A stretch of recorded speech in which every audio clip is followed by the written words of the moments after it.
I mean, squash is going to squash. I mean, who doesn't want to throw down a bunch of Sasquatches on the table and watch them run across the board, throwing tree trunks and climbing, through mounds of bodies to get to the other army? I mean, that's exactly the way that this army runs. All right, welcome back, everybody. My name is Jeff, and today we're talking Mythic Americas, particularly the tribal nations. So I decided to bring on my tribal nations expert, Mr. Eric, man about the community, well known in the Mythic Earth Discord and kind of proponent of the game at large in the East Coast, at least. How's it going, Eric? Oh, not too bad. How about yourself? Doing good, doing good. I think we actually had a game where I played against you with Tribal Nations a year ago at an event, which is funny. I can't remember because I played against a bunch of Tribal Nations players, so I don't remember which one was our game, but maybe it'll come up in the conversation here. Yeah, it was I believe it was actually the first tournament. Was it the 1,000 point tournament? I think it was a 1,000 point tournament. We played each other at the end of the day. Okay. So yeah. Yeah, so it was my Aztecs against your Tribal Yeah, your Nations. Aztecs, that's right. Yeah, it's coming back to me. It's coming back to me. So we're gonna. I haven't played Tribal Nations myself before, but I've played against several people running them. And you, I think if I remember right, when you got into the game, you were mostly playing Tribal Nations, and you sort of moved away from them a little bit. Is that right? Yeah, the when we started playing my group, I ended up with Tribal Nations. They weren't my first choice, but then I ended up just growing them out. I actually really like them. The way they play, the play style they have, a lot of their talents and special words, special abilities help amazingly. Um, One of the things that I actually liked about them was it's a very forgiving army, um, with how you can equip things. So they I've played them for about, I don't know, a year and a half now, I think. I've kind of shelved them because they're all built, painted, and everything. I've got about 15 Sasquatches and all this other extra stuff that I'll probably never need. Yeah. Um, but it's good to have. So Very cool. So I think what we'll do here is we'll go through all the options that you have available in your army, and we'll kind of rank them on a tier list. Standard disclaimer: some people hate tier lists. Uh, this is really just a way to structure the conversation about the different units in the army. So don't take our rankings as like gospel or get offended because we put your precious baby in C and you think it's a B or whatever. This is just our subjective opinions, but it's more about facilitating the conversation about the way that the game plays and the different strengths and weaknesses. So, um, let's kick it off with the Medicine Man. So, you know, a, a lot of the things in this army have pretty bone standard stats. Fives across the board. A lot of humans, not a lot of heavily armored things or anything like that. So the Medicine Man is kind of flat across the board with a Brave of 8, which is pretty decent. Doesn't come with any bodyguards to start, but does come in at 63 points with a free spell, which yeah. that's pretty cheap and that's pretty cool. Talk to me about the Medicine Man and what your experience has been like with the Medicine Man. So and you're absolutely right. The Medicine Man super cheap in points, Yeah. especially for what he can do. Um, Now, me personally, because he gets that free spell for basically growing forest. Um, so my thought process with him, when I look at how I play in my particular play style, I just jacked him to Magic level 3 right off the bat. The distance helps. Having all the spells available to you, because then you're picking and choosing, and it's not 3 spells you're picking; it's actually 4. Yeah. um, and you're using 2 spells each turn. So, you can sit him back in the back row or get him on some high ground so he can see everything and just start casting. Um, for me, I consider him to be a very important component. He's the first unit I always add to my army. Mm-hmm. Yeah, I think that's the case in a lot of armies. I think it's particularly important in this army because you can really spam out the new forest, and everything in the army has woodsman. That's sort of their, you know, flavor talent. That That's their shtick. yeah, it's sort of the thing that the army is known for, and it can hinder your opponent. You don't have to worry about it slowing you down. It also gives you some extra defense on from ranged attacks, which is nice because you have woodsman.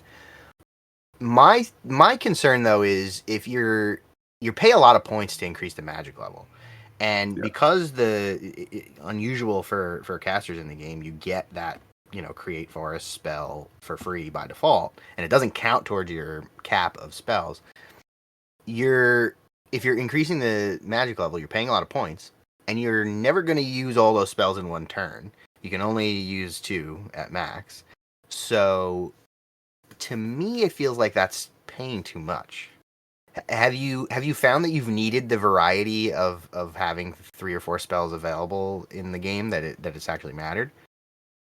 There have been games, and simply because the almost one of the spells almost every turn for me is going to be forest, throwing out a forest. Sure. Um, Whether it's defensive or offensive, I've actually thrown it in front of objectives, so that somebody else can't get to it. Sure. Yeah. Now, the other spells, whether it's ever living, ever changing, that gets a little tricky. Um, have I used every single spell every single game? No, but it's a peace of mind to have it there. But the key feature is not just having access to all 4 of the spells. It's most spells 3 times cast, or 10 inches times caster level. Right. Now you're casting at 30 inches. And if you're on a 4x6 board, that's, you can lock down a good portion, if not half the table with your caster alone. Yeah, the range is definitely important, especially because you don't get any bodyguards by default, and you don't have any other defensive anything, save 5 Hmm. with 2 health, which you can upgrade. You can upgrade toughen. You can upgrade. That's it. No extra health. So No extra health. Yep. yeah, so a little bit fragile. So being able to stay in the back is definitely useful. Having a 30-inch cast versus a 20-inch cast or a 10-inch cast is probably going to be very important. Just to kind of run through them quick. So you have 2 generic spells that are ever living or ever changing. Again, kind of unique to this army. The one is the one that you always get, which is to regrow woods.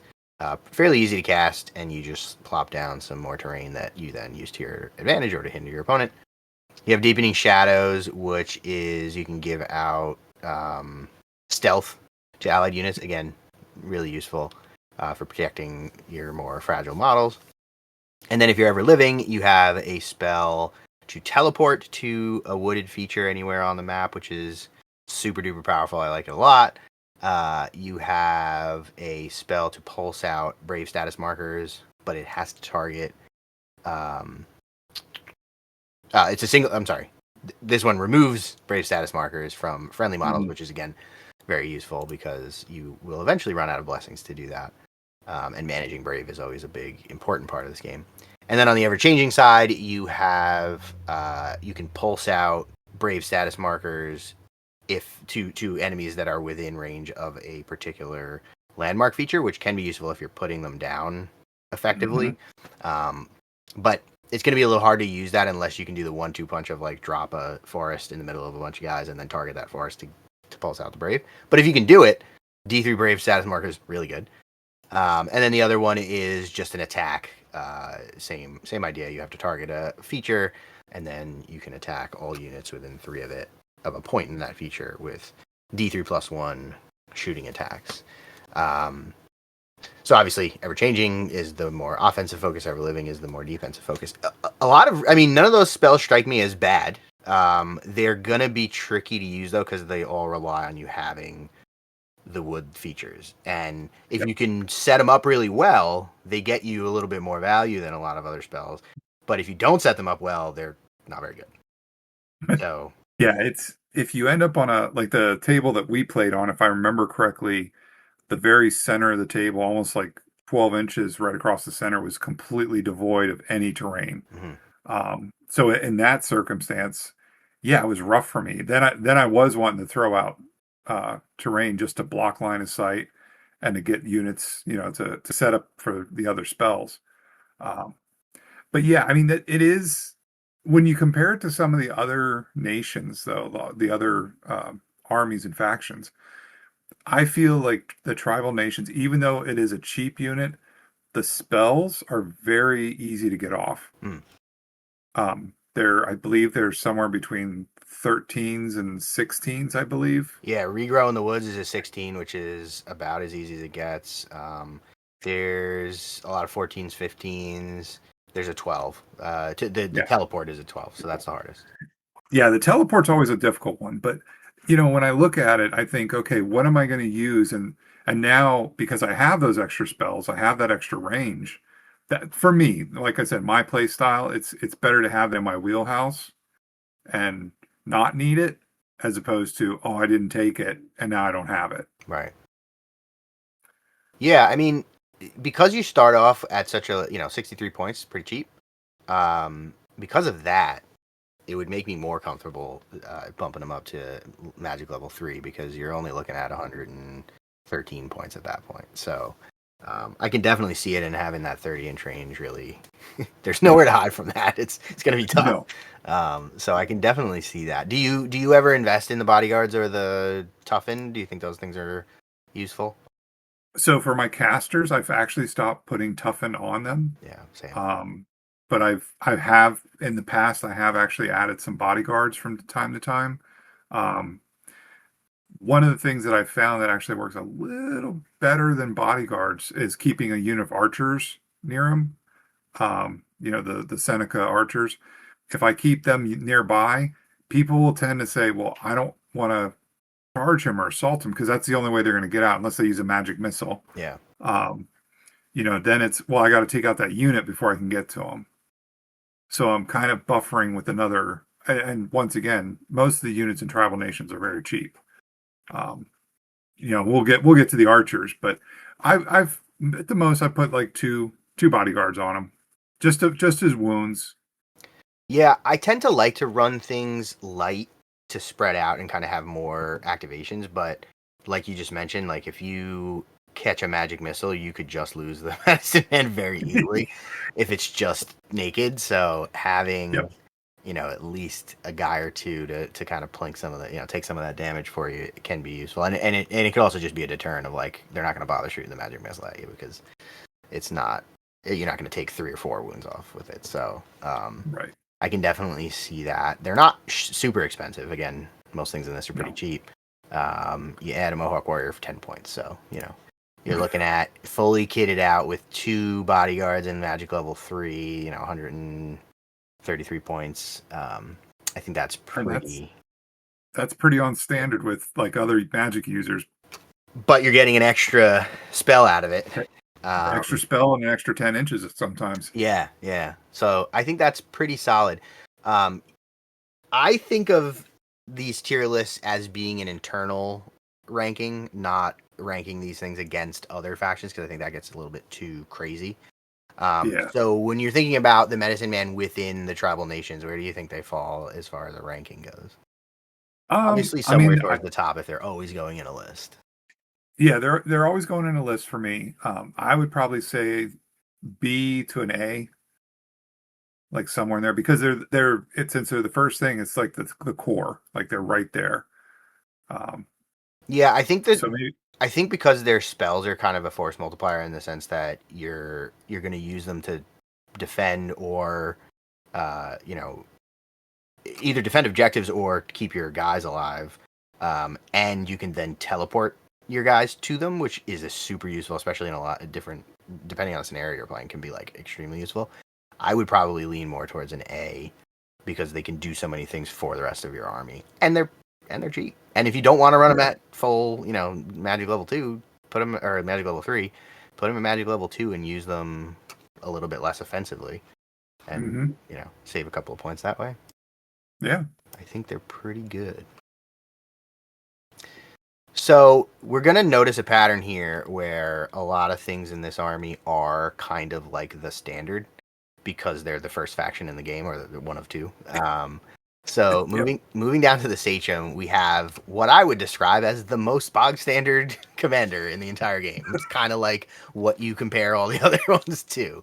Stats Exactly. are 5, 5, 5, 5, 5. React and Brave are 7. You know, or I'm sorry, React and Brave are 8 and 9, 7 for if they lose the Sachem. 2 health. Toughened 1. Woodsman like everybody in the army. The only thing that's really remarkable, I would say, is that they have a tomahawk, which is a thrown weapon with strength 1. Super useful. I'm sure we'll talk more about it when we get to the Mohawk Warriors, but 3 fight attacks. It's kind of just like the standard across the board, except he's got a tomahawk. And the fact that it comes in him like that, you don't have to pay for it. Right. But he's real cheap. 89 points for 2 bodyguards. Again, like, that's real cheap. Yeah, I mean, the sad part is, I remember the first few games I played with him, like played with this army. He would die in the second or third turn, and I was like, "What am I doing wrong? What am I doing wrong?" Well, then I was like, "Oh wait, tomahawks! Like, he's got a tomahawk. Use it." Mm-hmm. That turned everything for him.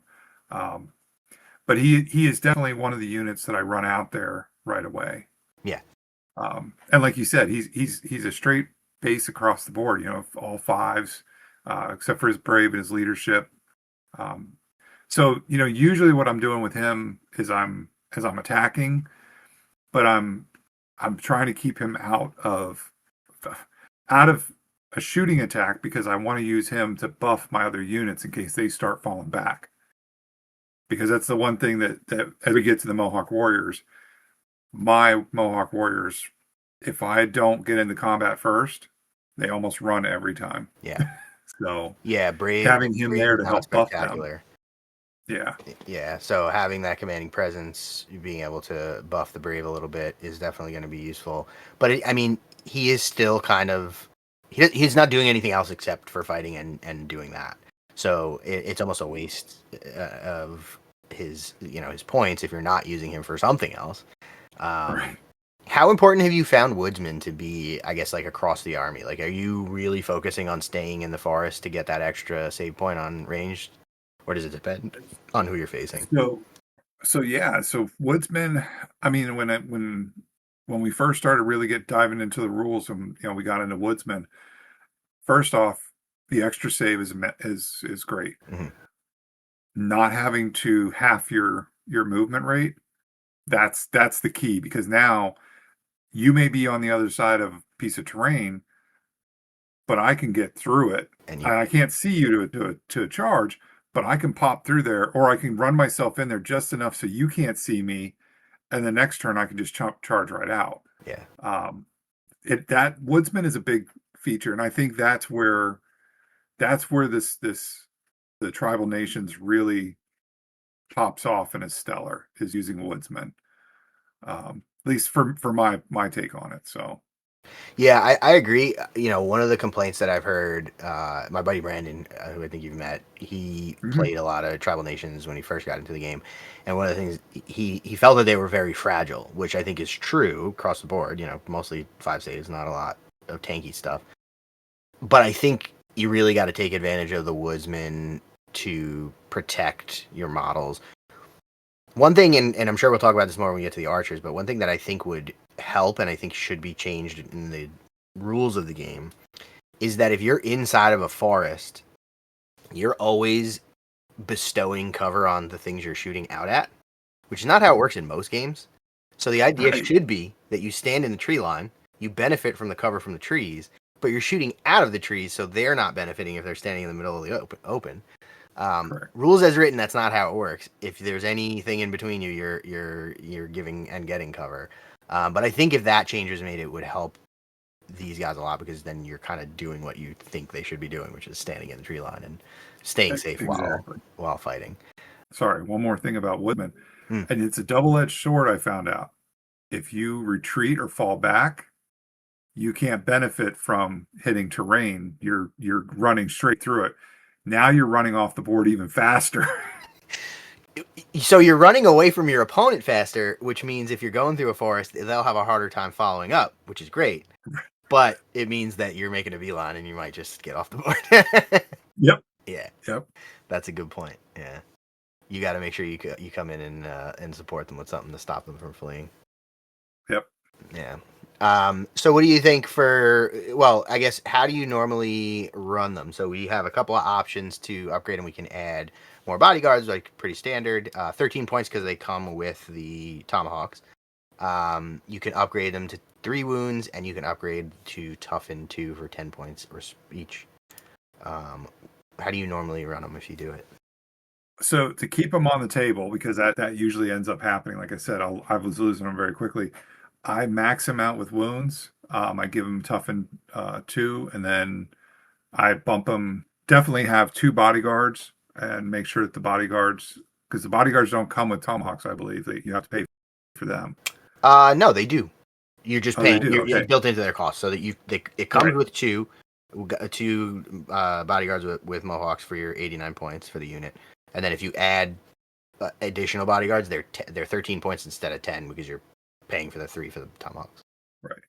So yeah, so I run two extra bot or 2 bodyguards and just max him out because sometimes those extra 2 hits, those extra 2 wins from the bodyguards, I haven't noticed anything big with it, and I'd rather save those. As sad as it sounds, bumping up my magic user, I'd rather save those 26 points to give him, that range 3, Mm-hmm. to offset some of that cost or to use that elsewhere. Because really, what is it? So it's 26 points you're saving. Mm-hmm. You can add tomahawks to another unit very easily, offsetting that cost rather than here's two extra attacks I'm going to be getting with +1, for fight. Um, do I really want to? Where do I want to allocate it? So I run him kind of bare bones compared to some of my other armies. Like I said, I just jack up his wounds and his toughen. And to be honest, I haven't really been using his toughen very often because he'll get charged by a unit of 8 to 10 guys from any other faction, and sometimes my dice don't roll for me, and it won't matter how many toughens I got because there's still going to be wounds getting through. Yeah. Yeah, I find I don't like to upgrade toughen. I always try to max out the wounds, but I don't tend to invest in toughen because A, I'll forget, and B, it may Yep. not matter anyway. So it's, Yep. So where do you think he goes on the tier list? I mean, unlike most armies, you actually have a choice of generals for this army. So he's not an auto. You don't have to take him. You can take the next choice on the list here. But, um. Yeah. I mean, I once again, he's great, but he's not stellar. So I mean, I probably lay him in as an A, like a low A for me. mm, Um, just because, like I said, I'm using that commanding presence. I'm using him to buff my other units, um, as opposed to like having him in combat himself. So yeah, I think a low A makes a lot of sense. I think that price point, that's great. yeah, 89 points naked. If you just wanted to use him for commanding presence, that's you could do a hell of a lot worse to buff everybody's brave and just keep them in the back. I don't think that's the right move, but you have some flexibility there that you don't have with a lot of other generals as far as just keeping the price down. right. If you're enjoying this video and you want to support the channel, then there's a couple of different ways that you can do that. The first would be to pick up some merchandise through my merch store. You can grab a t-shirt, a hoodie, a mug, a sticker, all sorts of cool stuff like that. You can also shop using my affiliate links, so if you're going to make any purchases from any of these companies, you can use the links in the description below to make your purchases, and it will go directly to supporting the channel at no extra cost to you. There's also a link for my Ko-fi if you would just like to give me a tip, or my Patreon if you want to support me longer term. I have a bunch of different tiers there, and there are all sorts of benefits available to people, such as early access to videos, ad-free videos, the opportunity to vote in polls about upcoming content, and extra entries into the giveaways that I run occasionally. But if none of that is your cup of tea, no problem at all. Just make sure that you're subscribed to the channel and leave a like on the video. It actually helps a tremendous amount. And if you want to go the extra mile, then consider sharing the video out with some friends who you think might find it interesting. The YouTube algorithm is not kind to small YouTubers, so that helps a whole bunch. Other than that, consider joining the Discord, also linked in the description, where you can come and hang out with me and the rest of the community and talk games. But with that, let's get right back to the video. Sachem mounted on War Eagle. So we were talking before we started recording here. Neither of us have seen this model on the table. That's the only one here. No. um, so we're kind of playing theoretical here, but this is the same character, but on an eagle, which gets you a few things. Everything else pretty much the same: 3 attacks, tough and 1, blah blah blah. But he's got a spear instead of a tomahawk, and then he's also on the eagle, which means he's move 10, which is huge. Fight Yes. 6. The eagle is fight 6. And gets either 1 drop rock attack or 2 fight attacks at strength 2. 2 fight attacks at strength 2, pretty good. That's pretty good. Yeah, drop rocks also, I didn't realize this. They are a 10-inch shoot attack with strength 2. So also pretty good. A little bit short on the range, but strength 2 on a range attack is pretty good. But if you drop rocks on someone, it's since the shooting attack, that's a BSM if you hit.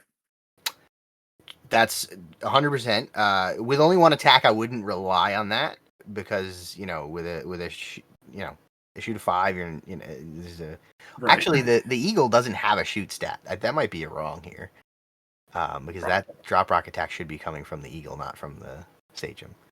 The mounted rules are a little bit weird. But yeah, so a little bit more, a few more options here. You have to take this or the normal sachem. You kind of have to pick one or the other. I don't know how well I think this goes with the rest of the army. Being speed 10 and having fly, so you can't just be charged, is really good. But the rest of the army doesn't really keep up, and it doesn't really seem to synergize. I think the idea is that because you can teleport your other models, that you teleport a bunch of units up the board, and then this is how the leader will keep up, is by being on an eagle. It's a sick model, but I'm not sure I think it's good on the table. What do you think about it? I, I don't know. I'm kind of the same way. It's the one model that I don't think I own actually, and I own every single model for um I don't yeah, and I think, like we said, we talked before we got on here, and I think you're right because you can only teleport one unit Mhm. um from one wooded feature to another wooded feature. So that unit does end up kind of being out there on their own. So yeah, having the eagle to kind of support that would be beneficial. But like you said, I mean, and it's a spear, so I mean, it's a thrown weapon. Um, but he's flying, so nobody's going to charge. Nobody's going to charge him. And if he's on the ground, there's an issue. Right. Um, at that point, yeah, I don't know. Maybe you're just flying him around to try to get within range to prevent a unit from fleeing, or you're trying to go buff a unit. Like, That's true. I mean, contentious. if you're using him to do support, he's going to be able to be where you want him to be a lot better than the other one that's only move 5. Yeah. The So I other could thing see it that way. the other thing I'm looking at here is he's just a humanoid heroic figure, so he can do objectives. And I don't know if there's other flying units that can do objectives by default. So Hmm. that might be kind of useful and weird. Yeah, yeah. So I mean, there are some benefits I could see to this. I just don't see. I mean, you can't add bodyguards. Right. Um, I just see him being very fragile. Like, You could put him up to 4 health for 36 points. But that's now not you're bad. looking at, 157 points. Mm. Save Yeah, if you're playing 6. a 600 point game, that's a quarter of your points right there. Yeah, I don't think you take him into a small game. I think you wouldn't want to. I think you don't take him into a small game. I don't think you take him against an army that has a lot of range. That's a threat because they will definitely snipe you and make sure that they take you down. Because you can be hit with range when you're flying, even though Mhm. you can't be charged. So if you decide to just like go be a scheme runner and get objectives, A, you're not benefiting from the commanding presence, and B, if your opponent has range, they're going to just shoot you because why wouldn't they? Um, Yeah, so I don't know. This one, I'm kind of I'd probably put him as a C for myself.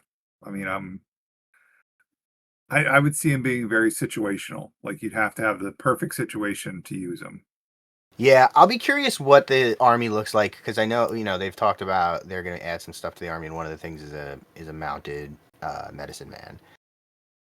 I don't know that it's going to change the calculus for the sachem, the mounted sachem, but I'll be curious once there's like more flying stuff. If you could do like an all flying army, what that would be like. I don't think it'll be good, but it might be fun. I don't know. I mean, yeah, it'd be a one-off army, I think. Yeah. Not something I'd take to a tournament unless it was like purely going for fun. Yeah, it's a meme tournament. Yeah.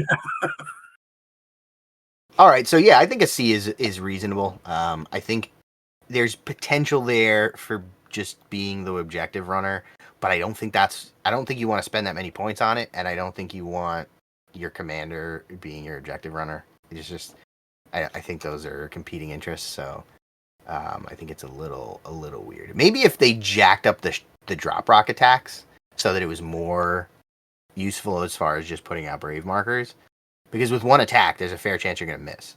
If they Right. made that like a 3, and it was pretty likely you were going to get at least a hit on there, I could see it being like stand on the outskirts and just throw rocks at Drop a them. rock. Yeah, put some brave out. Have to say something to Father Time. We'll have to start putting that in his ear. Yeah. I think I'll be curious if other people, last time we had a bunch of my players get in the comments and tell us why we were wrong about stuff. So, I invite everyone to tell us why we're wrong about the Mounted Eagle. Absolutely. I'm curious if other people are actually like playing it and finding it useful. 121 points. It's not super expensive, but it's not good, I think. I would spend those points elsewhere. Yeah. Mohawk Warriors. These are the, your mainline dudes. You're going to have them in pretty much any list. And again, real stock bog standard on the stats. Woodsman. Mm-hmm. But 62 points for 5 of them. That's Yeah, pretty cheap.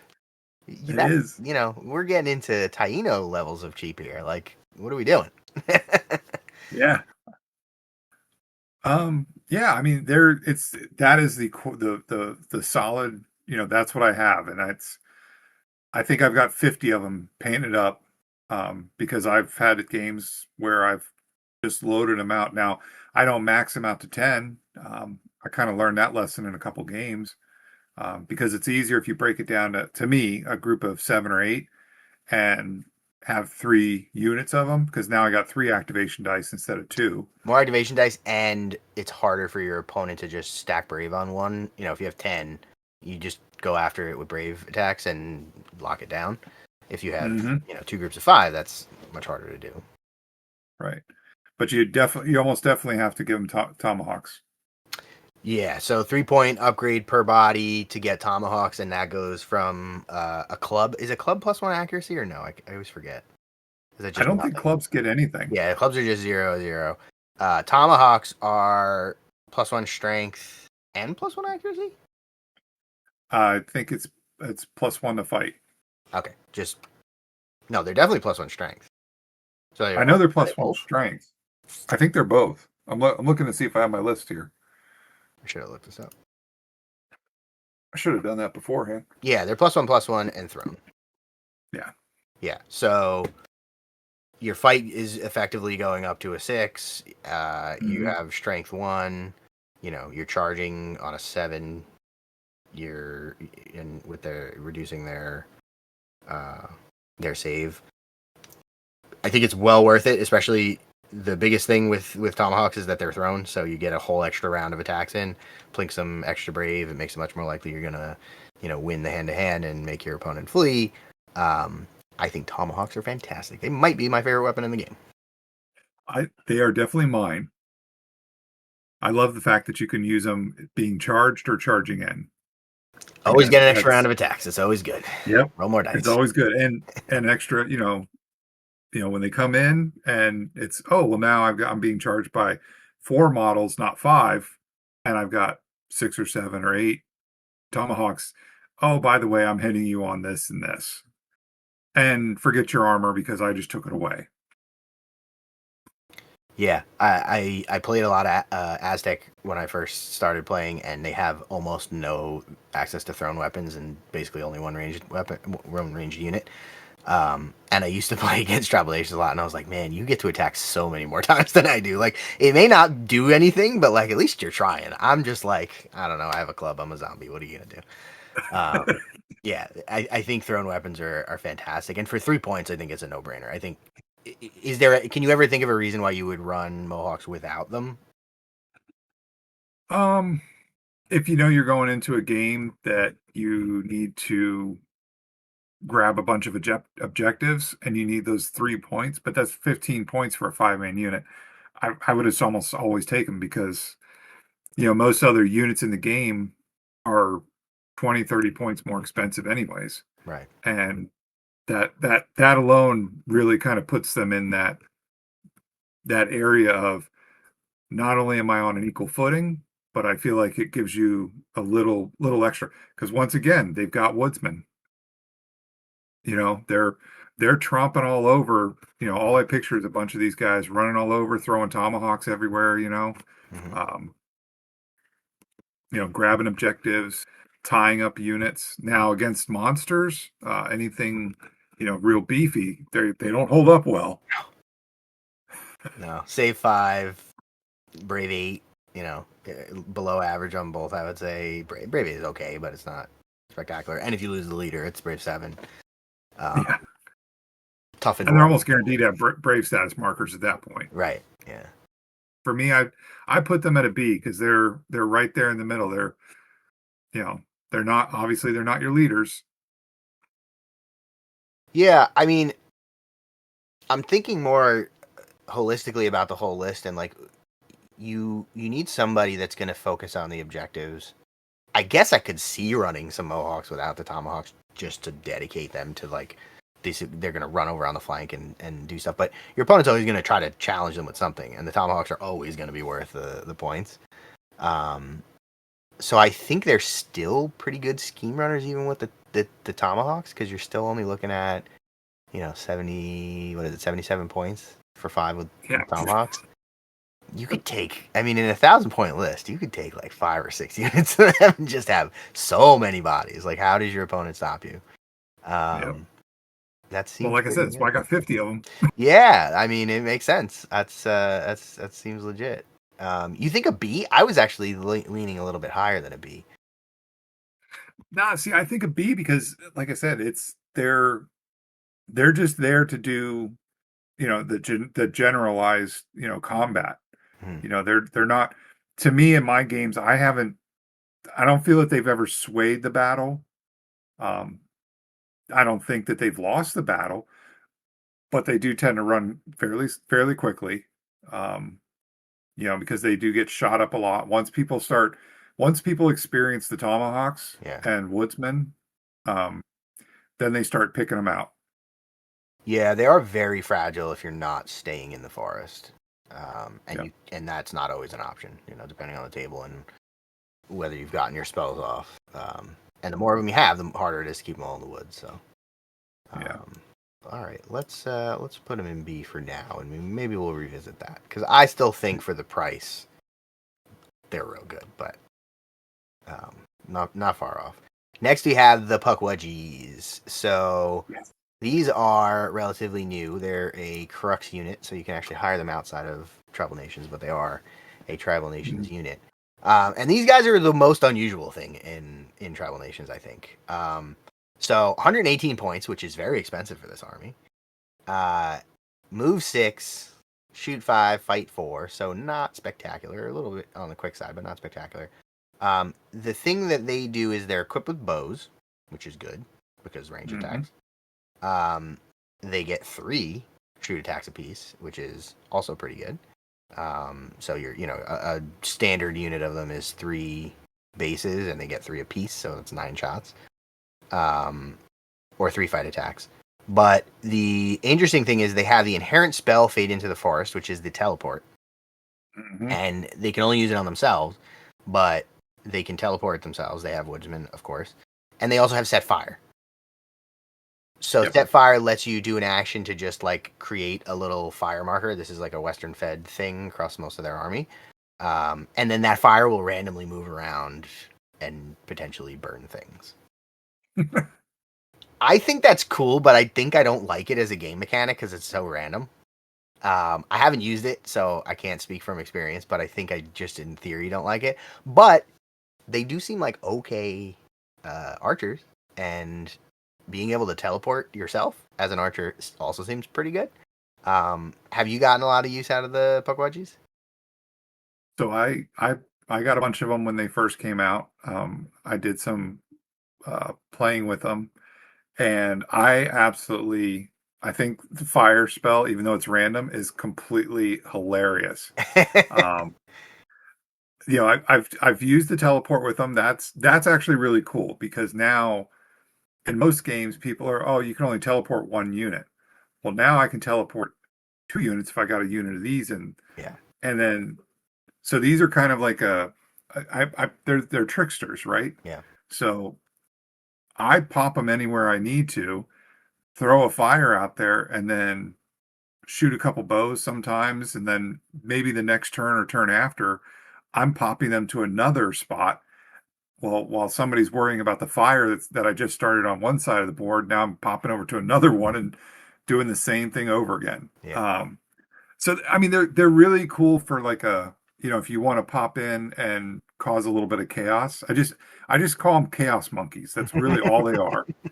Um, I mean, yeah, they as advertised, I think that's what they're yeah, supposed to do. they the one thing is that getting them in combat though, oh, they even though they've got 3 attacks, um, I, they die. Save for, They fight die for. quick. I don't Yeah. think you want them in combat. That's not a great plan. If you got them in combat, that's not where they're supposed to Right. be. Yeah, something went wrong. My concern is for the points that they cost. So they are 2 health each. So that's something Yeah. because they're multitude, so they have multiple health. Which is good because they'll stick around a little bit longer. You're not just gonna get planked off the board. My concern though is I really like the idea of the teleport, and I think the idea, like you just said, is you teleport near your opponent's army, you drop a fire marker, and now there's chaos. And especially if you're facing like a slow horde army like Aztecs or something like that, that could cause a lot of problems. The problem is with how fragile they are, and the fact that you have to cast that spell on a 12, so it's Yeah. somewhat, it's fairly likely to fail in the first place. That's a lot of points to just have sitting in your back line waiting to try to get its spell off. And if the fire goes the wrong way, maybe even if it does teleport, you're just creating a minor inconvenience for a little bit, and then the fire goes away and you don't care. It seems like a lot to invest in a real risky play, in my opinion. Yeah, they're very points heavy. And my one recommendation is do not take them if you're playing against a Western Fed Yeah, because they will control the fire. right. You're trying to play their game, and that's not a good plan.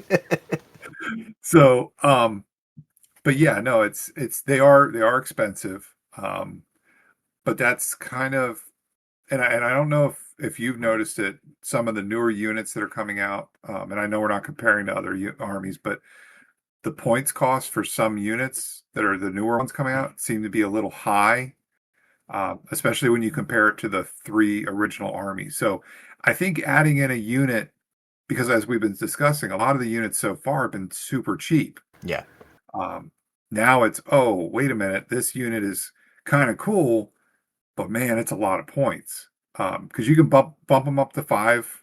And I don't, can you give them an extra wound each? I think you can. yeah. You can get them 3 wounds each for 8 per model, and then you can add extra units for 31.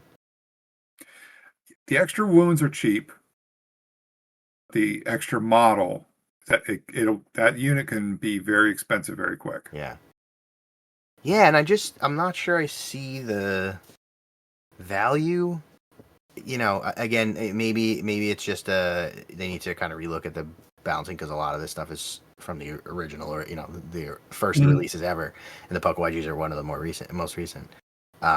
So maybe it's just out of sync in that sense, but I like the what they were going for here. Mhm. And And I do kind of, if it wasn't for the archers in the army being good, I would say they would be okay as archers because they get 3 shots each. So, 118 points for 9 shots with a bow. You could do a lot worse. But I think But I'd you're almost rather. guaranteed to give What's you're that? almost guaranteed to give brave status at that point. Yeah, that's a lot of dice, and it's just I think I would rather have 2 units of the regular archers, and you're only a few more points Yep. with a better shoot, and 2 activation dice. Then, so you know, I guess having the option to do the other stuff is cool. And you're gonna lose shots slower because they have 2 health. Mhm. But does that really make a huge difference? I don't know. I guess I'd have to try it. I don't. I just don't think I would want to use the fire. I think it's too random. Did it do damage when you were using it? I think in the one game it actually did a little bit of damage. Okay. I've every time we've had fire in a game, it doesn't seem to really do as much. Like it's not everybody expects it to be so much worse. Yeah. And I feel like it's kind of like a meh. Yeah, and it's like, maybe you did do a little bit of area denial. You put it somewhere where you don't want your opponent to go, and then they avoid it or something like that. But I think if they need to go there, they're just going to do it anyway. I don't know that Right. it's enough of a threat to, let them sacrifice points over it. They're just going to go do what they got to do. I still think, I think the best value you're getting from these guys is just using them as archers. Mhm. Because 9 shots pretty good, but. Where do you think they fall on the tier list here? I don't know. For me, like we said, it's their points, which to me puts them in a D, and some of their abilities. But like you said, the archery, being able to shoot, I'd probably put them in a C. Like to me, I'm not taking them for every game. They're not like the unit that I look at the list and go, okay, I'm putting them in. Yeah, I don't think I could put them in a D just because if you compare the points, Hmm. they would be cheaper than 2 units of 5 Seneca archers. They have 1 point Right. lower on the shoot, and they'd get 1 fewer attack. So they're not better than the 2 units of Seneca archers, but they are cheaper. And if you just want to use them as archers, like, they're not the worst. They're not, total garbage. Plus, you have other options, but they're super fragile. If somebody goes after them, they're going to just die. Yeah, I think I don't like them overall. What's the distance on the teleport for them? I don't. Is there a distance or? That's a really good question. Because it would be based on your magic level, and they don't have a magic level. I think they're magic level 1. So they can only go 10 inches. Okay, maybe, yeah, low C. Or maybe high D. I could hear the argument. Yeah.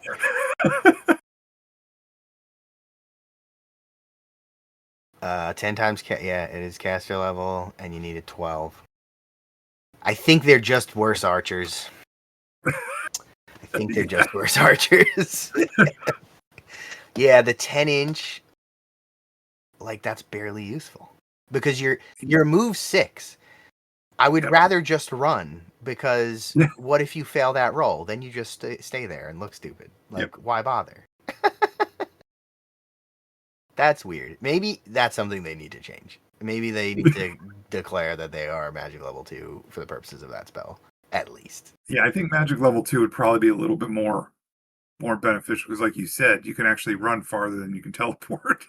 Yeah, I mean, it's 2 action. It would be your whole activation instead of just 1, but again, there's no risk you're failing it. And you have Right. woodsman, so you can just run through whatever woods you're going to hit. So, yeah, a little weird. Yeah. I think maybe these need to be tweaked a bit. I think part of the problem is that because they're crux units, they can go in other armies, and maybe there's weird combinations that you can have there, but I don't see. Like, maybe in Western Fed, the extra fire is cool, but I don't see it. On to the Squatches. Oh yeah. Until recently, maybe the most deadly offensive unit in the game. I think Yeah. maybe the King of Quailop is the only thing that's potentially better because it's got a strength 4 attack, I think. Believe so. Yeah, it's Yeah. strength 4. but these guys are real nasty. I've been Yeah, they victimized are. by them on numerous occasions. Once by you. Oh, come on now. So tell us about the Squatches, because they got a lot of spiciness going on. And this is the hard opposite. Everything else in this army is like bog standard, super cheap. These are real expensive.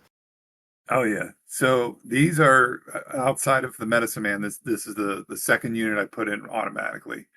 Um, I will automatically bump them up their wounds.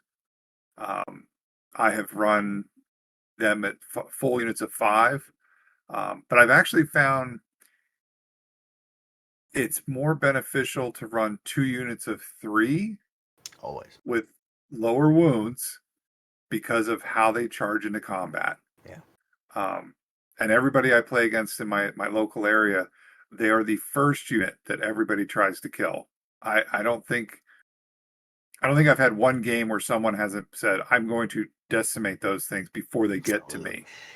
You know, I think that on a larger a bigger picture here, the game seems to be pointed, not factoring in things like a big unit is more vulnerable to Brave lockdown, and it doesn't factor in the fact that a big unit, it doesn't factor the unit activation die into the cost.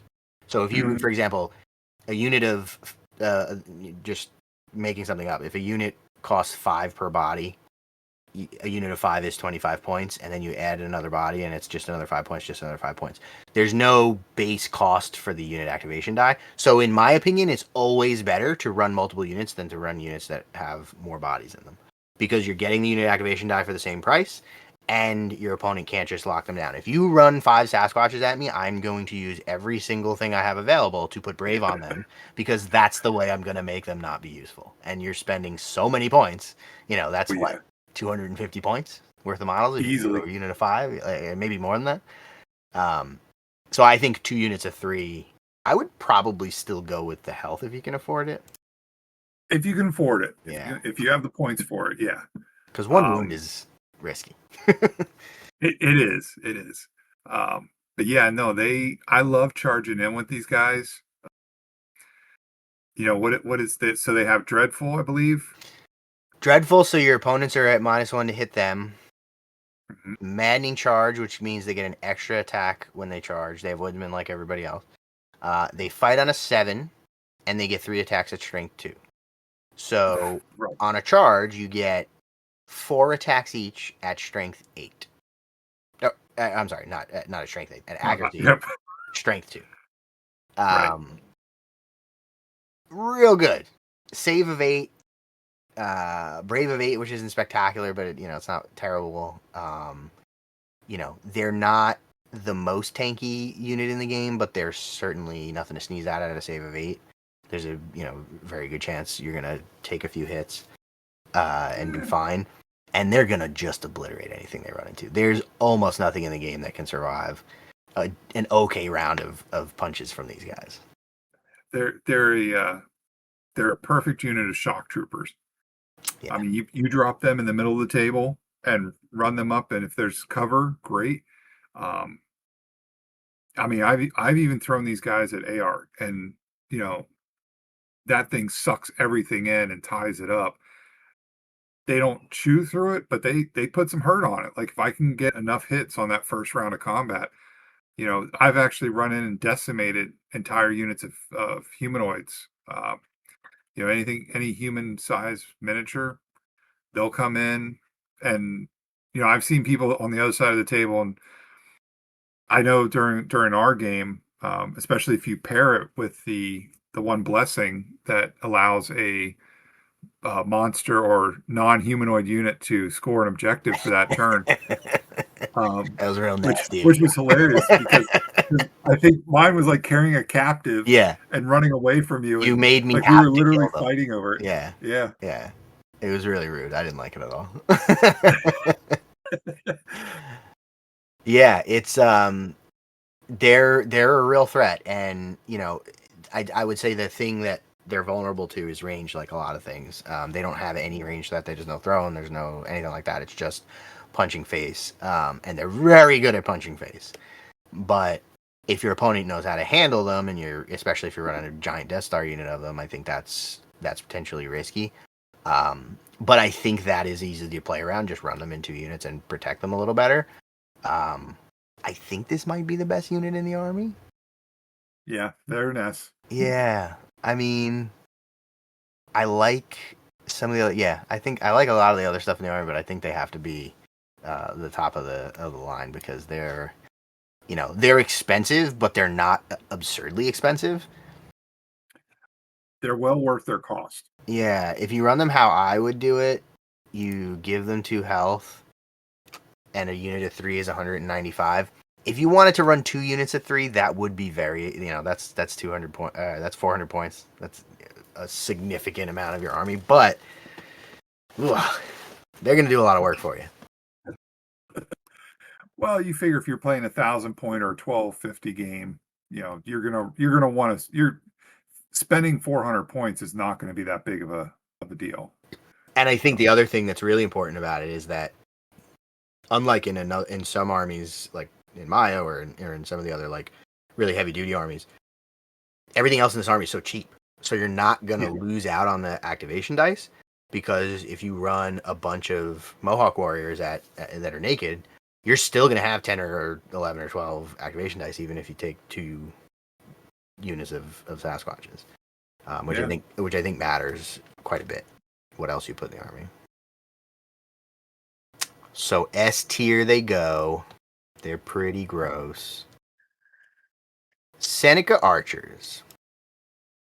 So again, pretty standard. They got the Woodsman. They got Tough in 1. Not much else to speak of, but very cheap.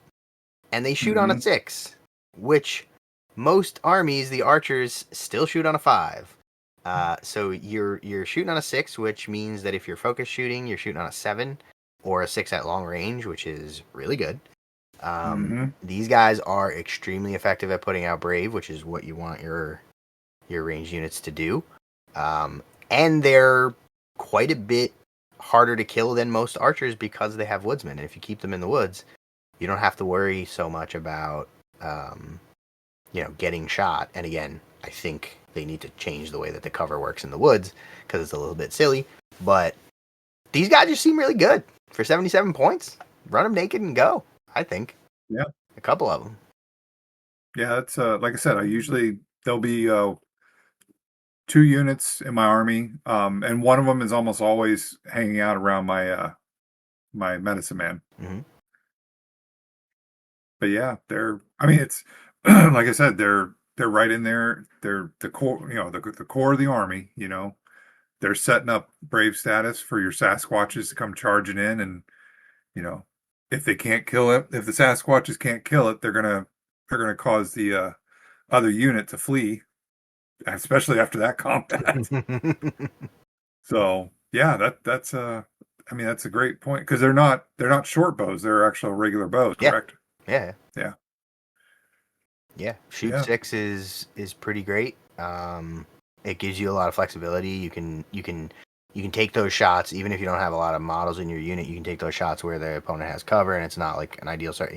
Long range, your opponent has cover. Maybe they have some kind of trick like dodge or something. It would bring you down to like almost impossible to hit. But when you're starting at a 6, it's not so bad. And again, for 77 points, like that seems pretty good. Do you run them in units of 5? Yeah, I stick them in the units of 5. Yeah, I think that's the right call. Yeah, because you're almost guaranteed to hit them 3 times.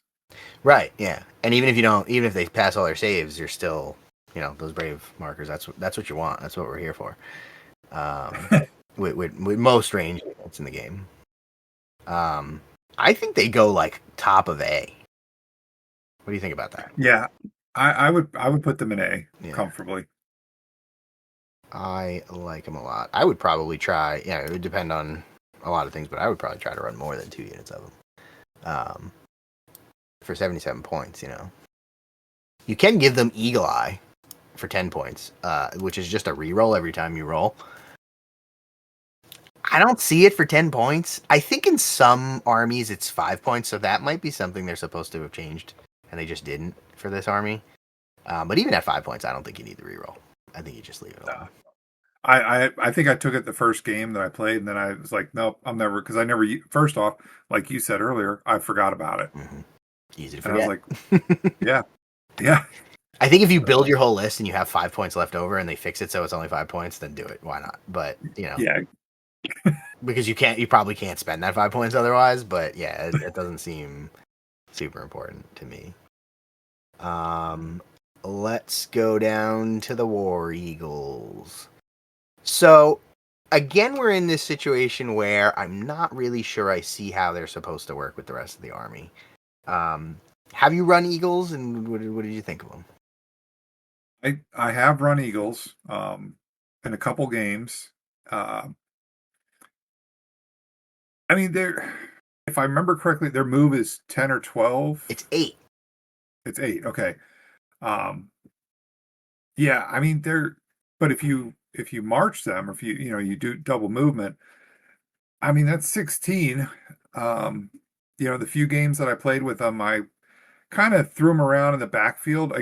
I did kind of the Chachapoya, deep strike, but it had to be right off the start. I mean, they don't have deep Yeah. strike at all, but I was able to kind of swing them in around, the forces and kind of cause some havoc in the background.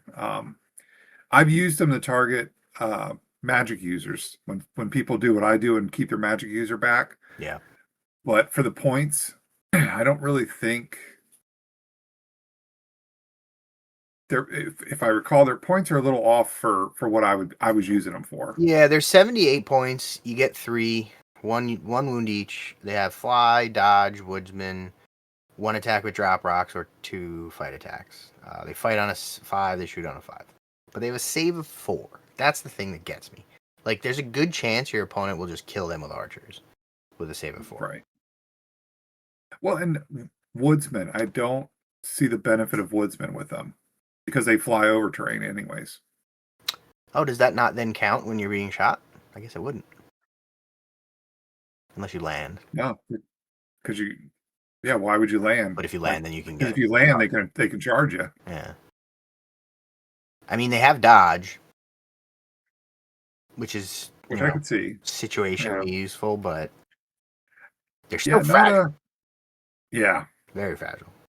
I One don't. one wound. I mean, One wound would save 4. Just I hate everything about that.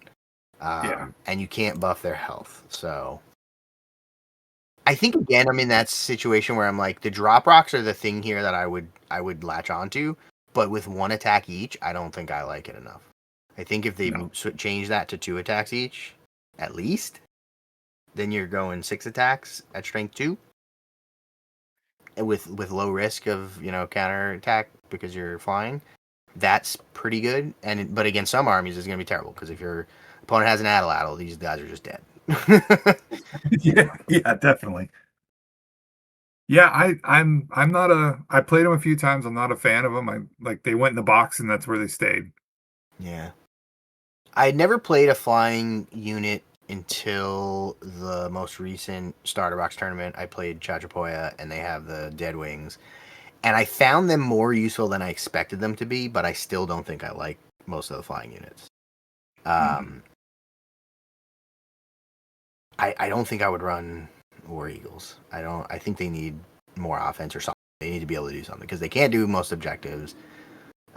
They're not super fast. Like the Sachamon Eagle is faster than them, which is weird. Again, maybe Yeah, that's it's something they it's need like to. these should stay up with him. Yeah, maybe that's something they just need to go update that they've intended to and didn't. But I'm not sure what to do with them. It's a little weird. How far down the Yeah, list I do you mean, think they go? yeah, D. ED, yeah. I don't. Yeah, I just don't see like they're not super expensive, but I don't see a use that you couldn't do better with something else in the army. yeah. Yeah. All right, the crowd favorite. Everyone loves the Wendigo. It's why a lot of people play this game. 130 points, 2 activation dice. Spicy. Tell me about the Wendigo. I've still never run my Wendigo. You Or haven't faced it. run it. No. I've Oh, only played I've Tribal Nations in like demos, so I haven't never okay. played or Yeah, built. I so I any game Now, I don't normally run behemoths in games below 1,000 points. Um, so usually I'm at 1,000 points to 1250 because that's kind of where our game group plays at Yeah. when we play our bigger games. Um, you know, running him, I mean, he's a beast. Especially, I automatically bump his wounds up Of because he's course. going to need them. Yep. But those two activation die, I mean, that's huge. All of his talent and keywords, you know, because he has woodsman, he's got all that other stuff. Which with a behemoth, it really doesn't. You wouldn't think it would matter, but it actually does. Um, yeah, no, I mean, when he's on the table, I mean, he's a hard charger. I mean, he's throw him. You know, if you're running 2 units of Sasquatches of 3 on, you know, have them running on either side of him. Um, then it becomes okay. I've literally shut down the entire middle of the table. Yeah, that's a lot of points worth of dudes, but what is your opponent going to do? He's going to be saying, "I'm glad I brought my brown pants today." Yeah, yeah. It's funny because, again, going back to, like, this is an early army in the game, so it kind of makes sense that it worked this way, but the Wendigo is, like, the most the most unflashy of behemoths. There's no, like, special ability or weird thing that they do. It's just good stats, hits a lot, Mhm. and gets to go twice, which is, Yep. you know, which is good. My only concern is 2-unit activation dice, but move of 5. You're not going to get to take advantage of some of his abilities as much because he's slow, and you don't want to just run him all the way up the board because then he's going to get dogpiled. So I'm just comparing him to the Sasquatches. You get less attacks. Your save is a little better. I mean, you can upgrade his health. So how much can you go up to? 5 or 4? 4. 4. You can go up to 4. So you have as much health as 2 Sasquatches. You get to go twice. Blessings.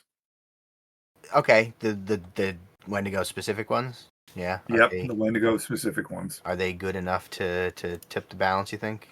I read. I think they are. That's why I don't mind running Sasquatches near him. Because like I said, most people that I play they'll target my Sasquatches first because they're so worried about those hits. So the dedicated blessings for the Wendigo, ever living, it gives them dodge and movement 6 for a turn. Okay, that's directly addresses one of my concerns. Ever changing, you can pull your lowest unit activation die from the pool and assign it to the Wendigo as an on alert. I don't see why I would do that unless I was going and I knew my opponent was going next and I needed to stop something they were doing, so I would move it up and then give it the on alert. Which is very much an edge case, and then also I could fail the check to see if I can countercharge or do something. So I feel like this is not good. Well, what's his react though? Good question. 7. So it's pretty good, but It's pretty good. Yeah. I mean, the chances of you failing a 7 now, everybody rolls differently. But I would take that chance of the 7. Yeah, I mean, I'm not saying that I wouldn't take the chance. What I'm saying is it's such a situational thing anyway, and you're using your blessing for the turn because why you can just activate and give them the on alert. You don't need a blessing to do that. The only reason you would need the blessing to do that is if you needed to do it before you got to use another die. So that's such a weird, like, I can imagine a situation where, like, you run him, you activate the Wendigo with his first die, you run him up to be within 10 of something that you want to respond to, and then you give him the on alert die. But even then, if your opponent doesn't charge the Wendigo, you can't countercharge. So the only thing you'd be able to do is move him. I don't really see why I would want to do that. It seems, I mean, maybe if you rolled such a weird activation pool that, like, you weren't going to get to go, and you thought there was a risk that they were going to kill the Wendigo, you give it a unit on alert to countercharge something. But I don't know. That doesn't seem very good to me. And I think just what you described, when you have a very bad roll, because we've all done it. We've rolled our activation dice, and there come 4 1s. Yeah. You know, and you're looking across the table, and the other person's got 6, 5, 4, 3, 3, 3, 3, and now it's okay. I can use one of these ones because I'm not going to be able to do anything else with what I do have. Yeah. So yeah, I mean it's a terror tactic. The one thing about this army is it's a lot of it is terror tactics. You're meant to get into your opponent's head. Right. Just like you said with the Sasquatches. Um, you know, 4 attacks coming in. Oh my God, that's 12 attacks charging me.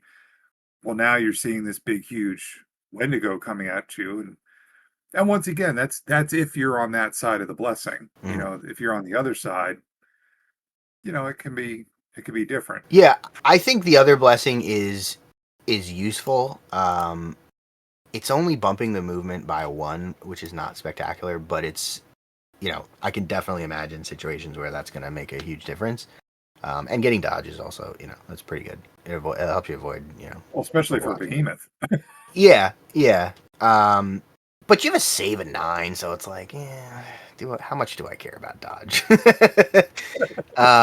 Ranged attacks are not what you're worried about when you're. I guess you could potentially avoid a brave marker, but probably not going to change it.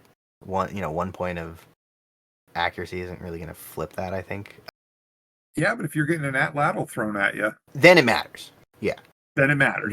Agreed. So yeah, Or drop rock. Or drop right, right. So it is some of it is situational. That's why, like I said, for most of my games, I don't take behemoths under 1,000, and definitely with tribal nations, because with as cheap as everything else is, I can throw how many Mohawk warrior units in there Right.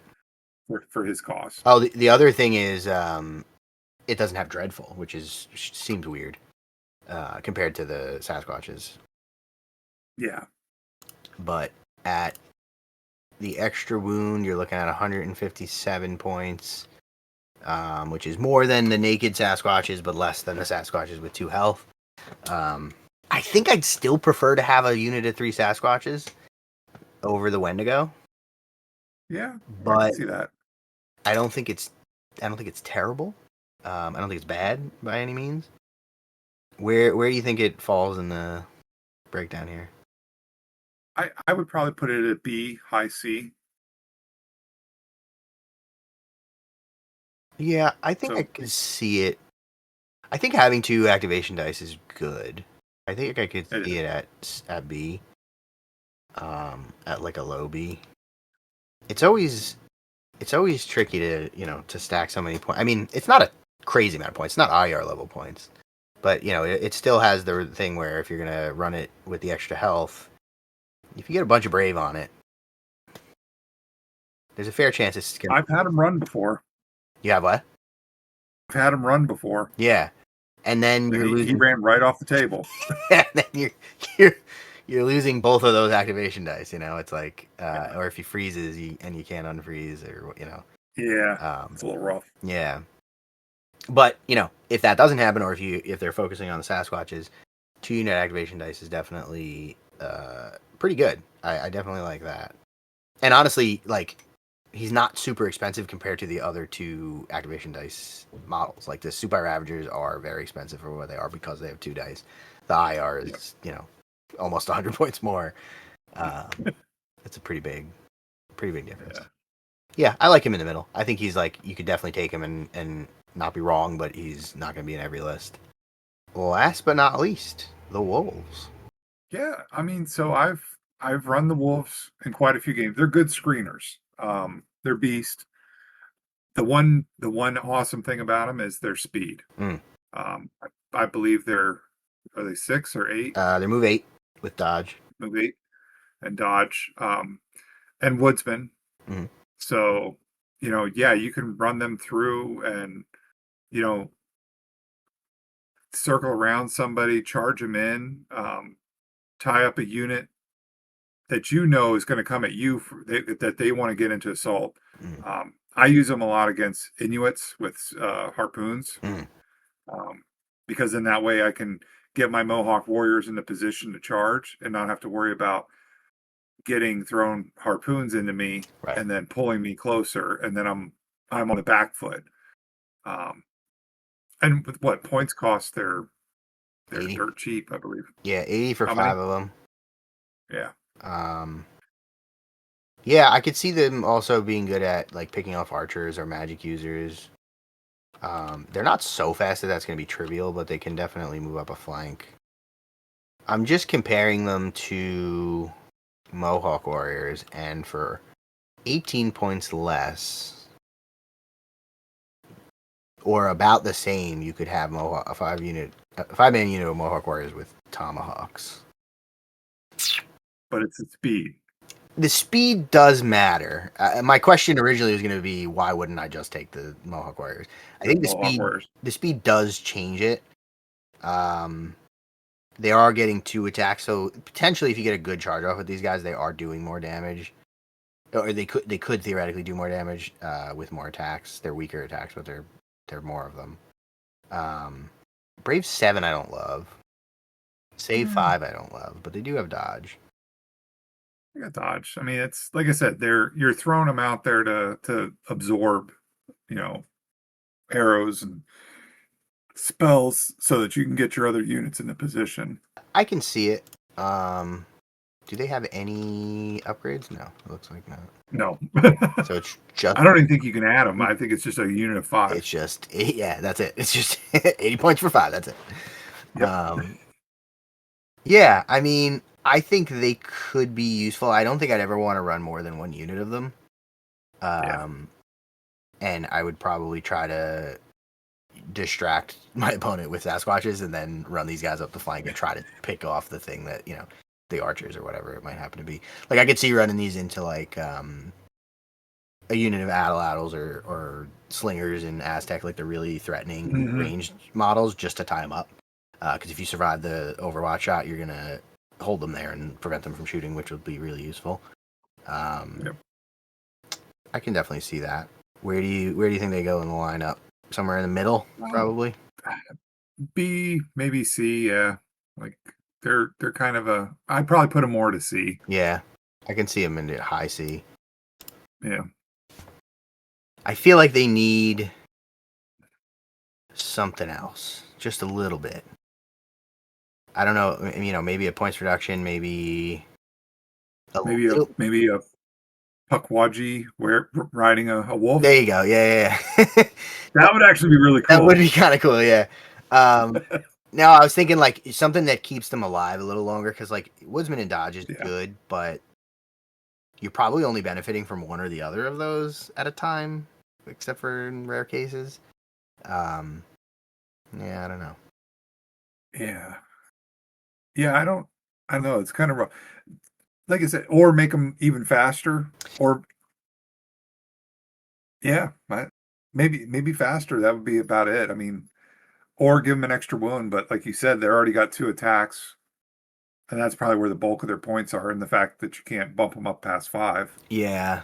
I think 2 wounds might be too much. They'd have to be more expensive. I think cut the points down a tiny bit, and they're probably go up to a B, or a B on the tier list for sure. If they were 70 points, now they're significantly cheaper than Tomahawks on your your Mohawks. Yeah, I could see that. I think I just have a hard time taking that. There's a fair chance that even if you do run them up the edge, they're gonna die before they do anything, and I would rather have Mohawks with Tomahawks at that point. So if they were a little cheaper, then maybe it fits in somewhere a little more comfortably. But I mean, the way we have it worked out right now, there's a pretty good spread across the tiers. So I think that's at least an indication that we did a reasonably good job. We didn't just stick everyone in A and call it a day. Right. Anything here that you see that you think, now that everything has fallen into place, that looks like it's out of place to you? No, I mean it's it's they have one super unit, which I think is right where every army should be. And you got one unit at the bottom, one unit at the top. I don't know. I think the Mohawk Warriors, like I said, I like them at B. Uh, the Pukwudgie, that's I can see the use of the Pukwudgie. I can see the use of the Sachem on the Eagle. I can see the use for the Wolves.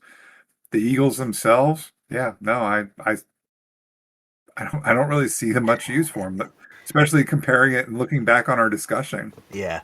I want to like them. Like, it's a cool idea. I want giant eagles on the table, just like I want a pack of wolves on the table. But the eagles, I'm Yeah, like, no. it's hard. Yeah.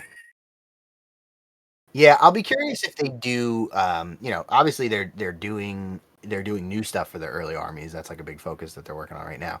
I'll be curious if they Mhm. do a look at a balance pass. I don't think Tribal Nations has struggled, but I also don't think they've done particularly well in any of the competitive events that we played. Actually, I think probably the one you played, you placed fairly well in that.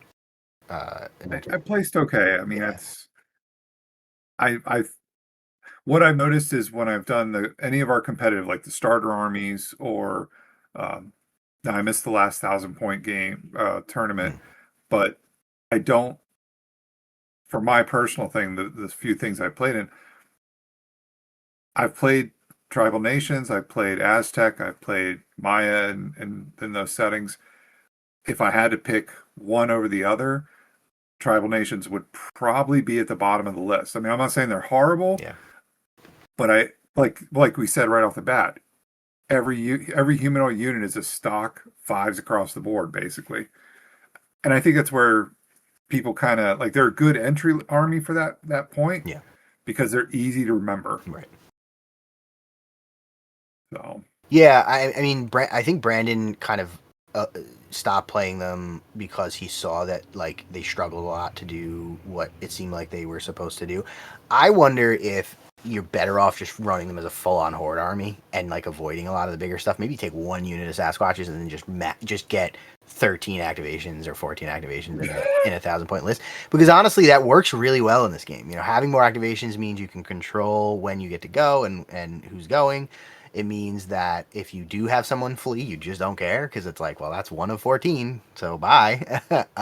right. It makes it harder for your opponent to counter the things that you're doing, and you just focus on points and not fighting. Um, but is that a satisfying way to play them? No, maybe not. I don't know.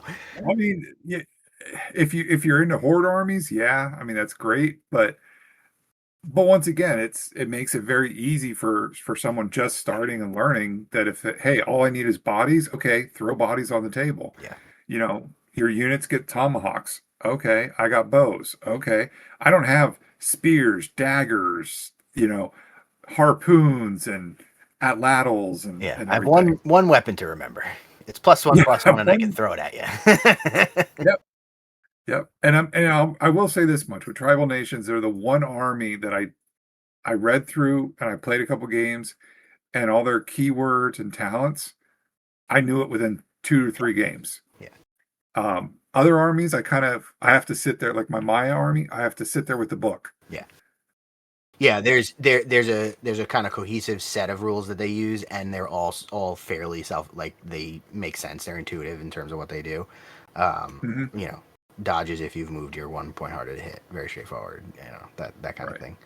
Um, yeah, I think that makes a lot of sense. I'll be curious if they do want to change a lot of it. They haven't said that they want to do like a balance pass, but I think it would make sense for them to go look at this army in particular, Hmm.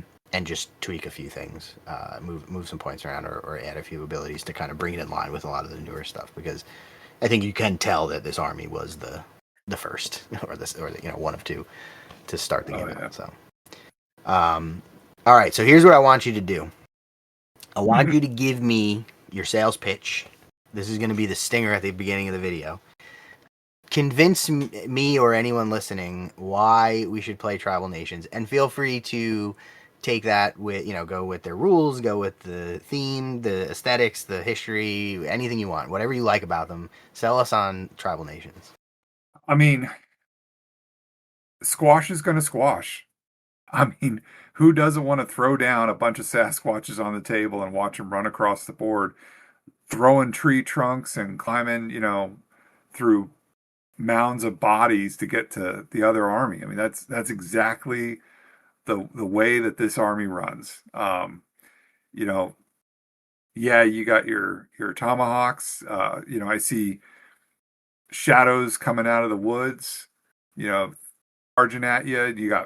You're sitting there and you're scared to death as tomahawks are getting thrown at you.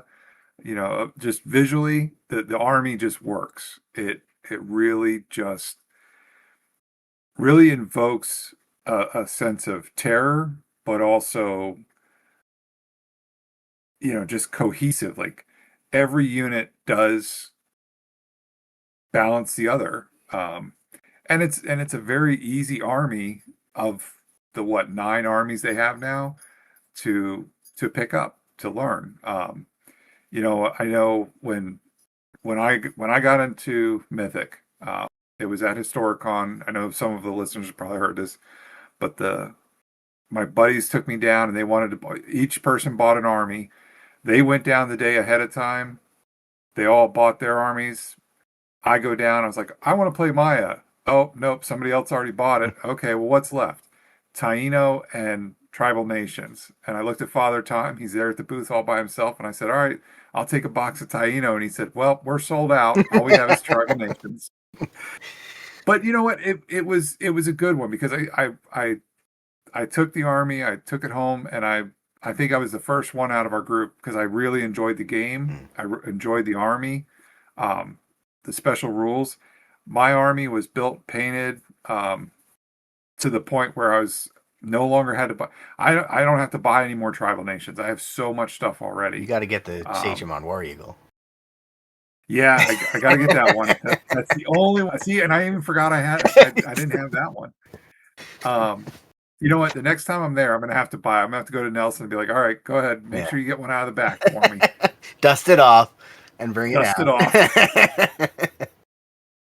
So it is a really cool model, but it is a cool model, and that's the thing. Visually, the models are very, you have so many poses, but they're very striking poses. Yeah. And that's what I like about the tribal nations. Yeah, and it's also, I think it really epitomizes the whole game of like you really know what they were going for here. I think they really nailed the aesthetic, and if you're interested in the historical side of the game and where they're drawing from, this really it oozes like it's very clearly draws inspiration from the cultures that it draws from, and there's a reason the Wendigo is the giant model they bring to the booth and it's in the window of their store. It's like it's extremely cool. And yeah, I think you put it best when you said squash is gonna squash, because to me that's why you play Tribal Nations. They're real bastards. Yep. I've been victimized many times by a Sasquatch. And probably more in the future. I'm sure it will. I'm sure they will. Absolutely. I mean, there's going to be a whole army led by a Sasquatch in the near future, so it's going to be a whole... yes, red. It's going to get even worse. Awesome. Well, I think we did a pretty good job on this. Thanks so much for coming on chatting with me. It's always good to see you. Anything you got to plug? You want to tell people where they can find you or keep up with you?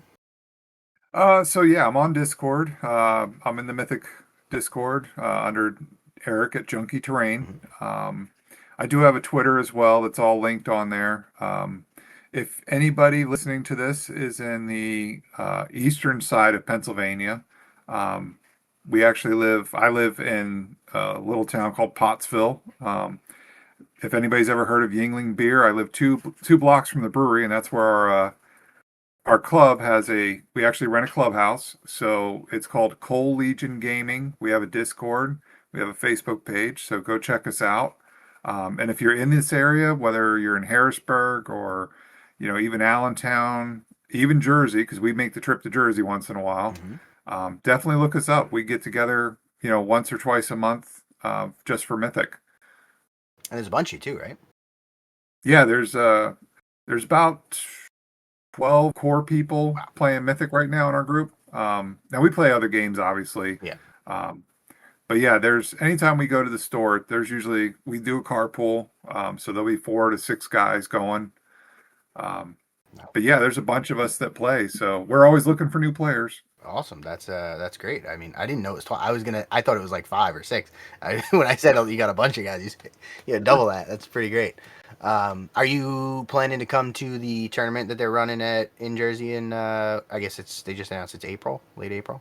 Yeah, April 11th. Yeah. Yeah. Is it 11th? Yeah, I missed the last starter army because of No. the snowstorm we had. Yeah. Which we had 4 guys coming for that one. And of course, I got my son into the game. He plays the Taino army that I painted up for the club. Yeah, it's gorgeous. Thanks. Yeah. It's now of course he wants to add to it, so now I gotta paint more. Yeah, your work cut out for you. Yeah, I gotta remember how to build the bases. Yeah. But yeah, no, it's I'll be at that one. I'm actually starting to lay out my list. I'm painting an army for somebody else to take to that tournament. It's a painting commission, so right now I've been a little slow and a little quiet on Discord because I don't want to post any pictures of that. I want everybody to see it at the Gonna be surprised at the event. Yeah, be surprised. Nice. But yeah, no, it's I'll be there and it should be fun. You're gonna be there, correct? I'm like 90% that I'll be there. Yeah.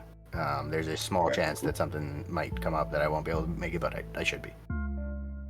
Well, I always look forward to a rematch since you beat me at the last game. Yeah, that was a nail biter. But it was a very good game, and if we don't get to play at the tournament, then definitely we got to get another casual meetup going over there. I know they were planning to do like a monthly thing, and I don't know whatever came of that, but we'll definitely get a rematch going for sure. Yeah, sounds good. Cool. Well, thanks for coming on and chatting. Mythic Earth in Tribal Nations, and when you move on to your 3rd faction, I'll have to have you back on to talk about them because I already did mine. Sounds good. I want to send a huge thank you to the extremely cool kids here on Patreon: the Steve Brown Scoundrels, Rob Younce, Tom Likely, Russets, Spanner Rider, Devin, and Blue. And thanks for watching.